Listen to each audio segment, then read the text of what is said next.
Hey, frenemies, this week's podcasts are to stream or not to stream episode.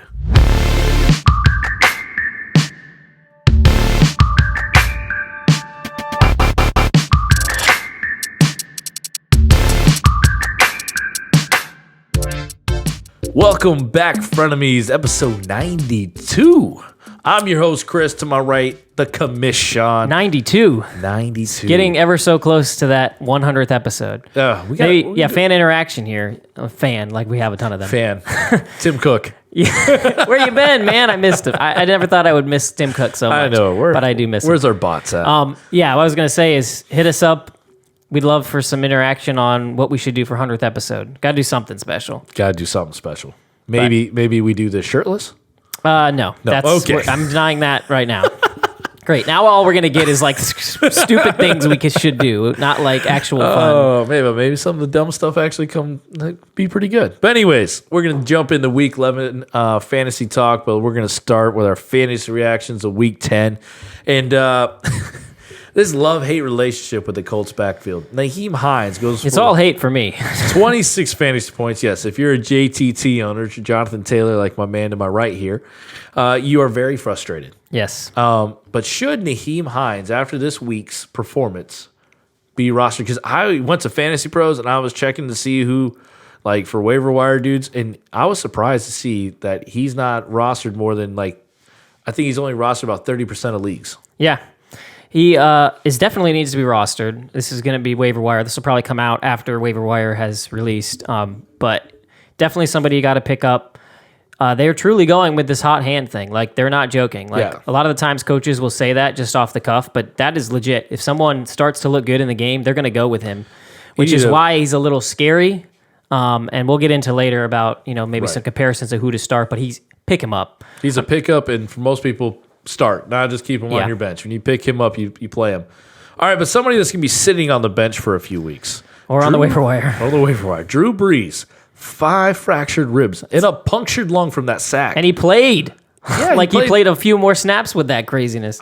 You see the replay, okay, I can see where he was breathing a little heavy here, but how does it impact his weapons in a fantasy relevance?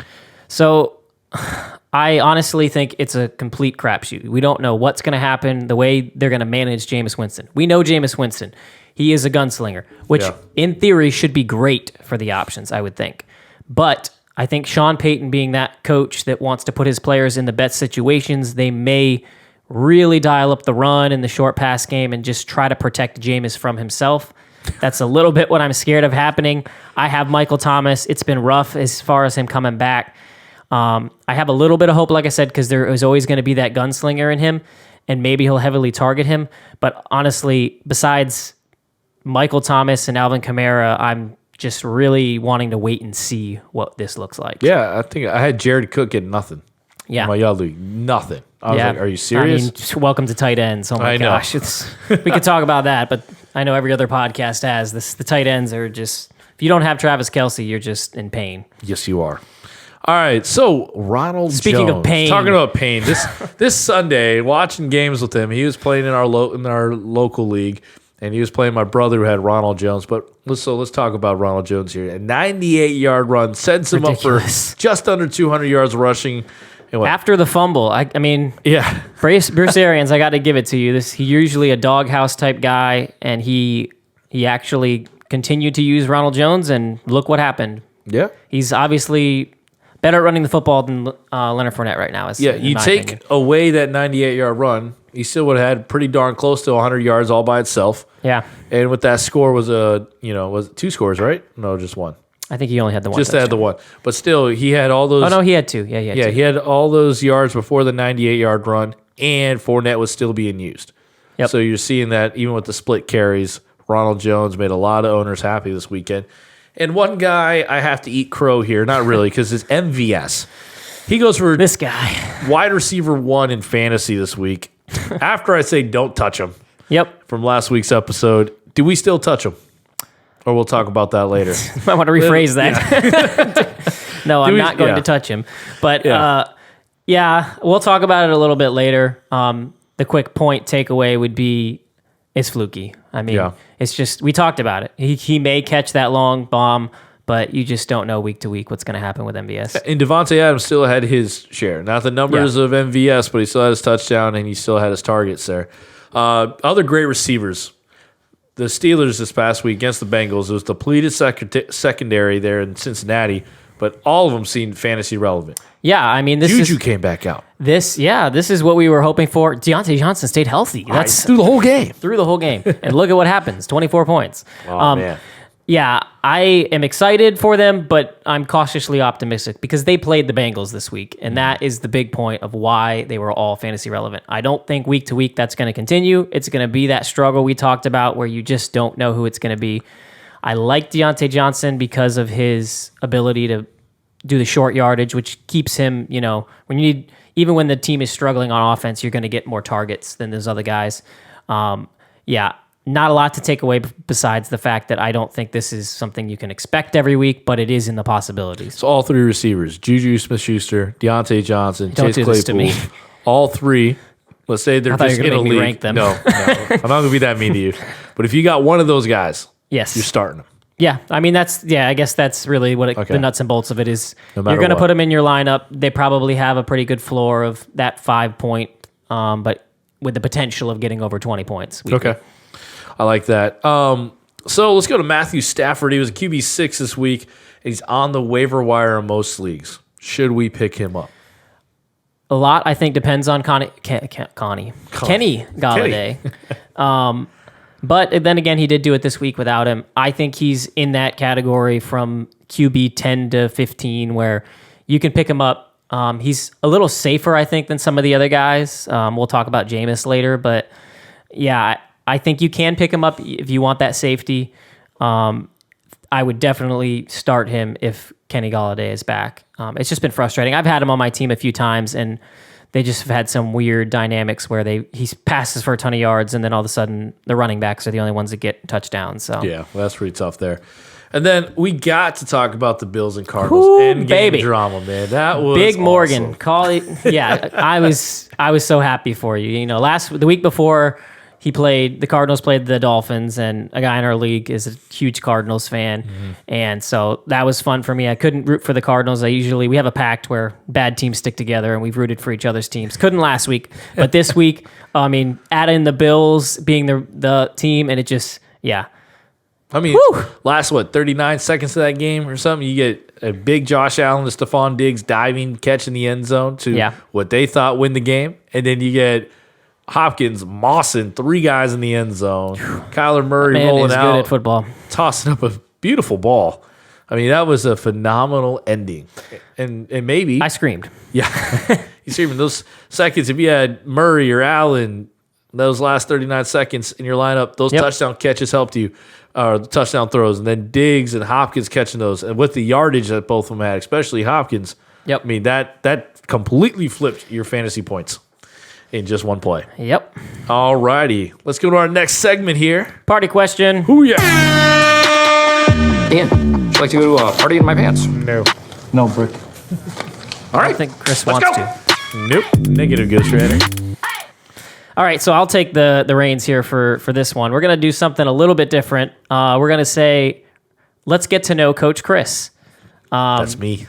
So this is kind of like the dating mentality here, where we sit down and I have rapid fire ask you some questions so that the listeners can get to know a little more about Coach Chris. All right. Let's go about it. Yeah, so I'm going to try to do this as quickly as possible. I'm not the fastest reader. I tend to stumble on my words, but I will do my best, and you need to answer them in a quick ASAP. fashion. I'll do it. In a quick fashion. I don't want to not a lot of time thinking. All right. All right. Ready? Here we go. Texting or talking? Texting. Favorite day of the week? Friday. Oh my, how did you not say Sunday? Okay. Favorite city in the U.S. besides the one you live in? Minneapolis. Okay. For obvious reasons. Yeah. Last song that you downloaded? Oh, man. This is a harder one as a rapid fire, but I can't. last one you can remember downloading. It's something with the Every King and Commoner. Shout out to okay. our boy Ben Meckes. Yeah. That was Shout his out to latest Ben. song. I'm trying to remember the name of it. My bad, Ben. Favorite holiday? Oh, that's an obvious one. Christmas. Yeah. Does anyone have a different one? How long does it take you to get ready? Oh. If we're going from up and going, probably about 15, 20 minutes. Okay. Fill in the blank. Taylor Swift is blank. Fun to dance to. Invisibility or super strength? Invisibility. Okay. Ariel or Jasmine? Ariel. All right. Place you most want to travel to? New Zealand. All right. That's a great answer. Favorite junk food? Cookies. Cookies. All right. Well, that segues to my perfect last question. Okay. Here. Is it wrong for a vegetarian to eat animal crackers? Yes. That's It wrong. is wrong for you guys. Those PETA people got to stay away. All right. So that's the end of our rapid fire, but I thought it would be fun That to was kind of funny. I had no idea. Like get to know Chris. Ariel or Jasmine. I literally had to take a second to picture them in my mind. It's been so long. Yeah. Oh, right. that's good. I like that. So one. maybe next week we'll do me. yeah. Get to know me a little better, and Chris will do better at asking those Shooting questions in a questions. rapid fashion. Real quick. All right, so we're going to ask you questions. Our next two segments here, it's all about our streaming life. The episode's all about to stream or not right. to stream. And the man to my right, Sean here, the commish is all about the streaming life. I am. I hate playing that game, even when I just have to stream defenses. This guy does it for a lot of positions. If he's not ready or happy with the spot, he's looking. He's constantly living on that wire. So, Sean, let's talk about quarterbacks here. How do you go about streaming QBs, especially down the stretch here? We're talking probably like week 8 to 14 when you're trying to put a playoff push. What do you look for when it comes to QB streaming? I think that you don't ask me this question because I've been terrible this year. I think I can give some advice on it, but I honestly have had the worst luck this year. Most seasons, this is what you do. And Yes, you're whether it was perfectly good Matthew with it. Stafford, Carson Wentz, Teddy Bridgewater. Bridgewater. It's just I've picked the wrong week every single week. So first piece of advice, if I recommend somebody that week, you might want to try the other guy that's on the streaming line. But no, things that you do want to look for, I think the rushing baseline is a huge thing. They're usually scooped up at this point. Like if you had tried to stream Justin Herbert, look at the position you're in now. You have this amazing top 5 quarterback that you can start every week. That's one of the first places I'll go. Another place I look is over-unders. You want to find that game, whatever's that big game, even if they're not favored and they're going to be down a lot, that's almost even better. I think that, a big over-under this week would have been the Green Bay Jacksonville game. Wind played a factor in it. That's another thing to really keep in mind is weather. But yeah, those are kind of the two big things. Rushing baseline can save you from in the streaming because it just brings up the floor for your player. And then, high over-unders. You're looking for Vegas is good at what they do, and if they put an over-under, for those of you who don't know what an over-under is, it's where the Vegas will put the odds at what the score will add up to at the end. For both teams. For both teams. If you see anything over 55 points, then you're looking at a crazy high-scoring game, and that's what you want for fantasy. Yeah. All right. So, do you recommend streaming defenses right now? I feel like I'm just being salty this segment, but I recommend not having defenses anymore. I'm done this year I with the voted defenses. that my own league that I commish, my Superflex, there's no defense. And we're trying to move the vote We're trying, in this yes. league. I know that our hate it. viewership is all our leagues, so please listen. Let's not do this anymore. Like, this is just not fun. Like, So when you're looking at defenses and streaming, I mean, first, do you recommend streaming defenses if you feel like you... it's probably the position I most recommend it. It's just so hard week to week based on your opponent that they're playing. If you play the Chiefs or you played the Seahawks when they were on their roll, it's just like, well, I don't care what defense you got. I'm not starting them against those. So to roster an extra one is just really hard. Okay. Now, there are the exceptions. Pittsburgh has been pretty fantastic this year. Yeah, you look at the guys who do really well in the sack category, interceptions, basically looking at those turnovers as well. And I think that's something that you kind of put together when you're looking at a streaming option. Yeah, and as we get to the playoffs here, the note that I will make is if you're in a position where you're going to make the playoffs, now's the time to start researching those matchups in the playoffs and pick up those defenses that have great matchups. I don't have any offhand specifically for you, but you can do that. Just look and see who's playing the Jets. Basically, it's like who played the Dolphins a couple of years ago. Thanks, Chris. One thing I'll add there, you'll have to actually do your homework up for defenses because if you just do it off the app, whatever you have, they won't give you much information.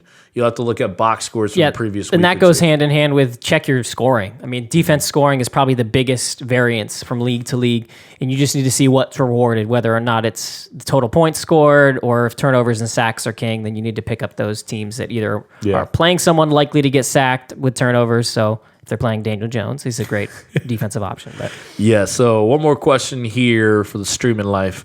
Are there any other positions outside of QB and defense that you look at streaming? I think, all of them. I mean, if you everything's open for streaming. If you don't feel like you got that stud. As fantasy owners, we get stuck in what we drafted or what we've been told is the guy to start every week. And if you get stuck in that position, you're going to have some disappointing weeks because there are trends that you can see, and there's experts that are way smarter than me that will tell you what this week entails for whatever players. And if you're not willing to stream people, meaning you picked them up off of the waiver wire that week and put them directly in your lineup, you're going to miss out on some fantasy points. So I'd say if want me to pick one specific, tight end is the other one. But is it hard to determine whether or not someone's gonna get a touchdown, and that's really what it comes down to for tight ends. All right. So we're looking at some streaming options here for Week 11. So I'll just kind of almost a rapid fire. I'll put in my 2 cents. We'll see if we agree. So going into this week here, we're looking at guys who are tough one to begin, man. 30% or less when it comes to ownership in most platforms. So going to the running back, Nyheim Hines or Ahmed over with Miami. Yeah, so these are probably the two of the top pickups this week. Oh, that's hard. So you're looking at, from a fab point of view, who am I putting my fab at if I see both guys, or waiver wire priority, who am I putting first? Yeah, so Myles Gaskin is not back yet. And this is, I think we're talking week 11. This is not for long term. Yep. I'm going to go, I think Ahmed is how you say his name. But I'm going to go for him. He's getting a ridiculous amount of work. He's basically just replaced Myles Gaskin's role. They've released Jordan Howard. The only thing that would sway me the other way, if Matt Breida is practicing in full all week and it seems like he's going to be part of the game plan, then I would pivot maybe to a Hines. Both have pretty great matchups against Denver and Green Bay, but as far as, guaranteed touches, I think that's going to be with Ahmed. All right. So let's go to wide receivers here. MVS, Valdez-Scantling, we just talked about him earlier. If there's no Lazard return, yes, he's got a matchup against Indianapolis. All right. Or this is gross, dude. Why are you asking me this question? Sammy Watkins. Because these are like guys I was looking at are going to be probably open on all waiver wires. Sammy Watkins at Las Vegas. I will put this caveat in there. If McCole Hardman is not on the COVID list and he is on your waiver, which he probably will be because of that, unless you had that COVID IR in your league, then I would take McCole Hardman over both of these. And it would hurt Sammy Watkins a little bit. Oh, man. I don't want to do this. Yeah, so that it makes it real simple. If Lazard is in and McCole is not, then you start Sammy, and vice versa. If McCole is in and Lazard is not, then you start MVS. These are both complete roll of the dice as far as what you're going to get production wise. But if both are out, meaning they're counterparts, then I'm gonna lean MVS. I think. Let me throw a wrench here. I didn't have it in our script here, so I'm getting Sean here by surprise. Michael Pittman Jr. over these guys. I feel more confident in that, yes. Yeah, and again, I asked... They're getting him involved in the offense, not just in, they're designing plays for him, which I think is... Because you're looking at these guys are more secondary, even third receiver in Sammy Watkins, to where Pittman could be the next number one in Indianapolis. So those are the things you look at streaming options. All right, quarterbacks. Yes. Kind of gross, really gross. If you're having to stream one of these two guys, I don't know what type of league you're in. Our league. Cam Newton...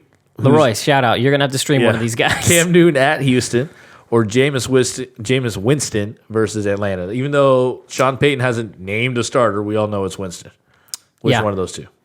Well, with that caveat that it's possible that Taysom Hill is the starter and they go Tim Tebow on him this week, I'm going to go Jameis Winston, I think. Okay. I told you, I'm a little scared of all the weapons, but I'm just going to trust that Sean Payton's going to put together a game plan and coach him up to the point where he'll be successful. It's Atlanta. It's been a fantasy gold mine for quarterbacks. Houston's not a bad matchup for Cam Newton as well, but he is just he's got to rush for touchdowns, or you're not getting anything. Yeah. So throwing will I'm get you afraid of single if he digits. doesn't get that rushing touchdown, you're just not going to be happy. So I'm going to go Jameis. Okay. And then tight end. Now, this is the year to stream if you have nobody, if you don't have Travis Kelce. Yes. Logan Thomas, all right, who's going against Cincy. Or Another gross Tyler ones here. Higbee at Tampa Bay on Monday night. And I throw that on Monday night because that means you go with that option, that's last ditch. You're holding on to Monday night guy. This one is an easy one for me. I'm going to go Logan Thomas. I do not have confidence in Tyler Higbee being part of the game plan. Everett's there still. It's way too hard. And Tampa Bay is a good defense. Yeah, even though so people are going to jump on Higbee because he had 6 or 7 targets and caught like 3 of them, but had decent yardage in all of them. Yeah. So that's why people are going to be like, "Oh, I got to go get him. Look at his points from last week." Again, look at who he's playing against. One of the best defenses, especially against tight ends. Yeah, so I'm going to go Logan Thomas. Okay. One last question here. I kind of want to ask your opinion on it. It's in this tight end realm. Zach Ertz. What are we doing with Zach Ertz? Because he may be back this week. Goddard has been in and out of the lineup. It's been a bad year for Zach Ertz, but it kind of looks like that Eagles offense misses him. Mm-hmm. Is he in this category of streaming? Would you put him above these guys? What's kind of your read on Zach Ertz? I would put him above these guys. Okay. And that's not just the name value speaking, which I know it's hard to take that out of the equation. But the game plan itself, like you can see that hole in Philly's offense. Yep. So I would put him in there. All right. Yeah. So that's our to stream or not to stream episode today. So if you guys have any streaming questions, you always hit us up on our social media accounts, which is at Frenemies FF Pod.